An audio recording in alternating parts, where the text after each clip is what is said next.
অনেকদিন আগে আমাকে একটি আপনার প্রশ্ন করেছিলেন যে ভাই ওয়াইফাই পাসওয়ার্ড কিভাবে সেট করব, ওয়াইফাই পাসওয়ার্ড কিভাবে চেঞ্জ করব। তো সেই প্রশ্নের উত্তরটাই আমি আজকে আপনাদেরকে দেবো। চলুন বেশি কথা না বলে কাজ শুরু করে দিই। তো প্রথমে আপনারা যেটা করবেন সেটা হচ্ছে ক্রোম ব্রাউজারে গিয়ে লিখবেন আপনার রাউটারের আইপি অ্যাড্রেস লিখবেন 192.168.1.1 লিখে আপনারা সেই রাউটারে ঢুকে পড়বেন।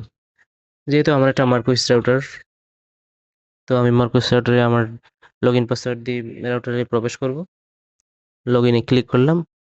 হ্যাঁ, আমি এখন রাউটারে ঢুকে পড়েছি। তো আপনাকে এখন যেই কাজটি করতে হবে সেটা হচ্ছে অ্যাডভান্সে যাবেন। অ্যাডভান্সে গিয়ে সিস্টেমে গিয়ে অ্যাডমিনিস্ট্রেশনে ক্লিক করতে হবে। এখানে আপনার ওল্ড পাসওয়ার্ডের জায়গায় আপনার যে পুরাতন পাসওয়ার্ডটি ছিল সেই পাসওয়ার্ডটি এখানে দিবেন। আমি আমার পুরাতন পাসওয়ার্ডটি এখানে দিয়ে দিচ্ছি।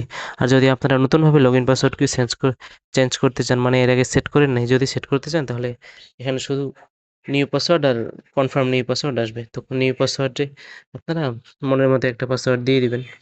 আমি মনের মতো একটা পাসওয়ার্ড দিয়ে দিচ্ছি। দিয়ে দেওয়ার পরে যেই পাসওয়ার্ডে নিউ পাসওয়ার্ডটা দিয়েছেন কনফার্ম নিউ পাসওয়ার্ডে আবার ওই পাসওয়ার্ডটি বসিয়ে দিবেন।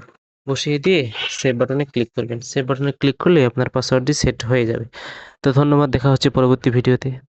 আশা করি ভিডিওটি ভালো লেগেছে। যদি ভিডিওটি ভালো লেগে থাকে লাইক সাবস্ক্রাইব তো must. Thank you so much. দেখা হচ্ছে পরবর্তী ভিডিওতে। আসসালামু আলাইকুম।